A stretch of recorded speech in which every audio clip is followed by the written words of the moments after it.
CAA অর্থাৎ citizenship amendment act নিয়ে বিরাট খবর। আপনারা হয়তো সকলেই জানেন যে এই সিএএ আইনের মাধ্যমে বহু বাংলাদেশি রয়েছে যারা কিন্তু নাগরিকত্ব সার্টিফিকেট পেয়েছে বা অনেকেই ইতিমধ্যে আবেদন করে ঝুলে রয়েছে বা আবেদন করে ভেরিফিকেশন করে বসে রয়েছে, এখনও সার্টিফিকেট পায়নি। আবার অনেকেই এখনও আবেদনও করতে পারেনি। তো এই সিএএ নিয়ে এক বিরাট আপডেট চলে এসেছে। তো এই আপডেট কি, যারা ইতিমধ্যে সার্টিফিকেট পেয়ে গেছেন বা নাগরিকত্ব পেয়ে গেছেন তাদের জন্য, সাথে কিন্তু যারা আবেদন করে ঝুলে রয়েছেন এবং যারা আবেদন করবেন ভাবছেন, প্রত্যেকের জন্যই কিন্তু ভিডিওটা খুবই ইম্পর্টেন্ট রয়েছে। আপনারা অবশ্যই ভিডিওটা প্রথম থেকে শেষ পর্যন্ত দেখবেন। তো এই সিএ আইনের মাধ্যমে ভারতীয় নাগরিকত্ব অর্জন করেছে অনেক বাংলাদেশি, সেটা আমরা জানি। অনেকেই সার্টিফিকেট পেয়েছে, অনেকেই পায়নি, অনেকেই কিন্তু ভেরিফিকেশনের মাধ্যমে রয়েছে বা ভেরিফিকেশন তাদের চলছে। তো এই সিএ পোর্টালে এসে আপনারা যখন আপনাদের নাম নথিভুক্ত করান এবং আপনাদের একটা হিয়ারিং ডেট দেওয়া হয়, সেই ডেটে গিয়ে আপনাদের ডকুমেন্ট যাবতীয় আপনারা দেখানোর পরে আপনাদের যে নাগরিকত্ব সেটা কিন্তু অ্যাকসেপ্টেড না হলে রিজেক্টেড করার পরে আপনাকে কিন্তু সার্টিফিকেট প্রদান করে, যদি অ্যাকসেপ্টেড হয়ে থাকে। এটা আমরা সকলেই জানি। সেজন্য অবশ্যই আপনার কিছু ডকুমেন্ট রয়েছে, সেগুলো মানতে হবে, সেগুলো দিতে হবে। কিন্তু এই যে সিএর মাধ্যমে যে নাগরিকত্ব পাচ্ছে, এই যে বৈধতা নিয়ে বা এই যে সিএ সার্টিফিকেটের যে বৈধতা, এটা নিয়ে কিন্তু অনেকেই বিরোধ করেছে বা আমরা জানি যে এই সিএ আইনের কিন্তু বিরোধিতা রয়েছে। তো সেক্ষেত্রে এই বিরোধিতারা কিন্তু অনেক মামলা করে হাইকোর্টে বা সুপ্রিম কোর্টে। এবার দেখা যাচ্ছে সেই সুপ্রিম কোর্ট কিন্তু এতদিন কোনো রকম শুনানিতে রাজি না হলেও এবার কিন্তু রাজি হয়েছে এবং কি বলেছে যে যারা সার্টিফিকেট পেয়ে গেছে তাদের কি সত্যি নাগরিকত্ব, ভারতীয় নাগরিকত্ব পেয়ে গেছে নাকি সেটা বৈধ কি বৈধ নয়, এই নিয়ে কিন্তু আমরা ডিটেলসে ভিডিওটা দেখব। তো দেখুন, আপনাদের সামনে আমি খুলে রেখেছি সংবাদ প্রতিদিনের যে ই পেপার রয়েছে, সেটা আপনারা চাইলে নিজেরাও দেখে নিতে পারেন। এখানে অনেক নিউজের মধ্যে আমরা একটা নিউজ দেখতে পাচ্ছি, সেটা হচ্ছে সিএএ কোর্ট। আমরা দেখতে পাচ্ছি এখানে পরিষ্কার করে বলছে যে নাগরিকত্ব সংশোধনীয় আইন বা ব্র্যাকেটে দেখুন সিএএ এর বৈধতাকে চ্যালেঞ্জ করে দায়ের হওয়া একাধিক আবেদনের শুনানিতে রাজি হলো সুপ্রিম কোর্ট। অর্থাৎ এই যে নাগরিকত্ব সংশোধনীয় আইন, এই আইনের মাধ্যমে যারা সার্টিফিকেট পেয়েছে তার যে বৈধতাকে চ্যালেঞ্জ করে কিন্তু অনেক আবেদন জমা পড়ে এবং সেটারই শুনানি কিন্তু হবে বা সেটা শুনানিতে রাজি হলো সুপ্রিম কোর্ট। দেখুন 2019 সালে সংসদে এই সংশোধনীয় পাশ করে নরেন্দ্র মোদী সরকার, বা এই যে সংশোধনীয় বিল সেটা কিন্তু নরেন্দ্র মোদী সরকারের দ্বারা পাশ হয়েছিল। পরবর্তী সময়ে এই আইনের বিরুদ্ধে একাধিক আবেদন জমা পড়ে। অর্থাৎ এই যে আইন রয়েছে সবাই কিন্তু সাপোর্ট করছে না, অনেক মানুষ বিরোধিতা করেছে বা অনেক রাজনৈতিক দল কিন্তু এর বিপক্ষে রয়েছে।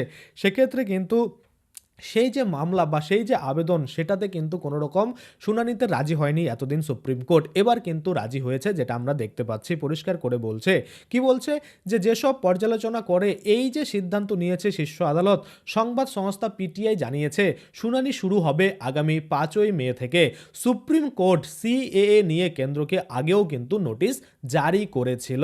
অর্থাৎ এই যে সিএ আইনের মাধ্যমে ভারতীয় নাগরিকত্ব অর্জন করছে, এই ভারতীয় নাগরিকত্ব অর্জন করার যে সার্টিফিকেট, সেটা কতটা বৈধ রয়েছে বা এই সিএ আইনটা কতটা বৈধতা রয়েছে, সেটাকেই চ্যালেঞ্জ করেছে বা তাদের কাছে যুক্তিযুক্ত কারণ রয়েছে যে এই সিএ আইন বৈধ নয়, যার জন্য তারা বিরোধ করতে পারছে বা তাদের কাছে কিন্তু স্ট্রং কোনো এভিডেন্স রয়েছে, যার জন্য কিন্তু তারা এই যে শুনানিতে রাজি হওয়ার জন্য বারবার অ্যাপিল করেছে বা আবেদন কিন্তু জানিয়েছে।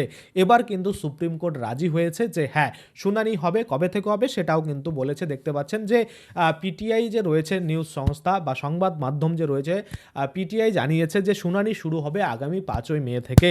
এবং এই 5ই মে থেকে কিন্তু খুবই গুরুত্বপূর্ণ ইম্পর্ট্যান্ট সিএ আইন নিয়ে কিন্তু আপডেট আসতে চলেছে। যারা ইতিমধ্যে আবেদন করেছেন, যারা আবেদন করে নাগরিকত্ব পেয়েছেন, যারা আবেদন করবেন ভাবছেন, প্রত্যেকের জন্যই কিন্তু এই ভিডিওগুলো খুব ইম্পর্ট্যান্ট হবে, যেটা কিন্তু পরপর আমি আপলোড দিতে থাকবো। তো আপাতত যারা সিএ আইনের মাধ্যমে নাগরিকত্ব সার্টিফিকেট পেয়েছেন, তারা কি তাহলে সেই সার্টিফিকেটের কোনো ভ্যালু নেই বলে ছেড়ে দেবেন? সেই রকম কিন্তু কোনো কিছু না।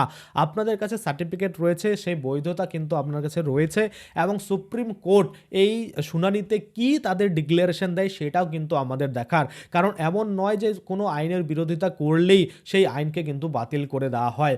অবশ্যই কিন্তু যে দুপক্ষ রয়েছে তাদের মতামত শুনে, তাদের বক্তব্য শুনে সুপ্রিম কোর্ট কিন্তু নিজের রায় জানাবে এবং সেই রায় যদি সিএ সার্টিফিকেটের দিকে আসে, তাহলে কিন্তু যেসব বাংলাদেশি, যেসব মনে করুন অনুপ্রবেশ অনুপ্রবেশকারী বললে ভুল, যেসব মনে করুন যে শরণার্থী রয়েছে, শরণার্থীদের কিন্তু দিকে যদি রায় হয় বা সিএ যে আইন সেটাকে যদি বৈধতা হিসাবে দেওয়া হয়, তাহলে কিন্তু আপনাদের যাদের মনে করুন এসআইআর এর ফলে ভোটার লিস্টের নাম কাটাও পড়ে যাবে, তারাও কিন্তু এই সিএ সার্টিফিকেটের মাধ্যমে পুনরায় আপনাদের নাম ভারতীয় ভোটার লিস্টে বা ভারতের যে ভোটার লিস্ট রয়েছে সেখানে কিন্তু আপনার নাম নথিভুক্ত করিয়ে নিতে পারবেন। আশা করি আপনারা বুঝতে পারছেন। যদি সিএ নিয়ে আপনাদের কোনো রকম প্রবলেম থাকে অবশ্যই কিন্তু কমেন্টে জানাবেন, সেক্ষেত্রে আমি আপনাদের কিন্তু কমেন্টের রিপ্লাই দিয়ে দেব। যেমন এখানে এই পোর্টালের মাধ্যমে যারা ইতিমধ্যে আবেদন করতে পেরেছেন তাদের খুবই ভালো, যারা আবেদন করতে পারেননি, ভাবছেন যে বৈধতা নিয়ে প্রশ্ন উঠছে আবেদন করব কিনা, এগুলো না ভেবে আপনাদের কাজ আপনারা করে যান।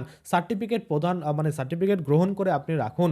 অবশ্যই যখন এই সার্টিফিকেট দেওয়া হচ্ছে এই আইনের মাধ্যমে, তো কোনো না কোনো দিক দিয়ে আপনাদের রক্ষা কবচ হিসাবে কিন্তু কাজ কিন্তু করবেই। তো কিভাবে করে সেটা আমরা দেখব, সুপ্রিম কোর্টের কি রায় আসে সেটা আমরা দেখব, বা যারা বিরোধিতা করছে তাদের কি বক্তব্য, সমস্ত কিছুই কিন্তু পরবর্তী ভিডিওগুলোতে আমি আপনাদের আপডেট দেব। আপাতত সিএ নিয়ে যদি আপনাদের কোনো কোশ্চেন থাকে তাহলে অবশ্যই কমেন্টে জানাবেন, আমি কিন্তু তৎক্ষণাৎ আপনাদের যে কমেন্টের রিপ্লাই সেটা কিন্তু দিয়ে দেবো। তো আজকের জন্য ভিডিওটা এখানেই শেষ করছি। যদি ভিডিওটা ভালো লাগে অবশ্যই একটা লাইক করে দেবেন। যদি আমার চ্যানেলে প্রথমবার ভিজিট করে থাকেন, নিচে একটা রেড কালার সাবস্ক্রাইব বাটন দেখবেন, ওখানে ক্লিক করে সাবস্ক্রাইব করতে পারেন। আর সাথে যে বেল আইকনটা রয়েছে ওখানে ক্লিক করে বেল আইকনটাকে এনেবল করে দেবেন। তাতে করে কি হবে, যখনই আমি এই ধরনের কোনো ভিডিও বানাবো সেটার যে নোটিফিকেশন সেটা কিন্তু আপনার কাছে পৌঁছে যাবে। ধন্যবাদ।